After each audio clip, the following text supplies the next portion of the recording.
আমাদের এখানে বেশি কোনো খেজুর নাই, সব সৌদি আরবের খেজুর আছে, যেমন এই যে কালবি মরিয়ম আছে, আজুয়া খেজুর আছে, শুকনা বরই আছে, দাবাস খেজুর আছে, তারপর আপনার গিয়ে কামরাঙ্গা মরিয়ম আছে, কম দামের ভিতরে জিএজি খেজুর আছে, এই সব মিলে সুক্কারি খেজুর আছে, সৌদি আরবের তিউনিসিয়া খেজুর আছে, সব কিছু ইরাকের মরিয়ম আছে, সব কিছুই খেজুর আছে। আমরা এখানে এসে বাদামতুলি, বাবুবাজার বাদামতুলি থেকে সংগ্রহ করি। তারা বিভিন্ন দেশ থেকে তারা কালেক্ট করে, চিটাগাং আইসে নামে, ওইখান থেকে তারা সংগ্রহ করে, তারপর তাদের কাছ থেকে আমরা কিনে আনি। আমরা পাইকারি হিসেবে নেই, খুচরা সেল দিই আর রোজা আসলে তো সবাই জানে রোজায় খেজুর চলে বেশি, তাও এখন আগে অনেক কম ছিল তো, কিন্তু ইদানিং হয়তো 2-3 বছরে অনেক সেল হয়, মানে ব্যবসা ছাড়াও অনেক ভালো সেল, রমজান ছাড়াও অনেক সেল হয়। তাও আমরা জানি যে এইখানে অনেক 18 প্রকার উপকারিতা আছে, সেটা আমি ইউটিউব থেকেও দেখছি বা ডাক্তারের পরামর্শ থেকেও শুনছি আর কি।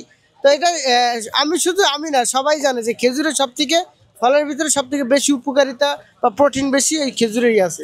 আমার সারাদিনে রমজান ছাড়াও এখন আলহামদুলিল্লাহ 15 থেকে 20,000 টাকা সেল হয়। হ্যাঁ, ডেইলি পার ডে হয়তো 10,000-এর প্লাস আর কি হয় থাকে। আলহামদুলিল্লাহ যা থাকে ভালোই চলতে পারি। পরবর্তী সরকার আসুক, দেখি তারা কিরকম চাচ্ছে বা তারা কি ভালো। আমরা চাই যে এখন যেরকম চলতে পারতেছি আগামীতে যাতে ভালোই চলতে পারি।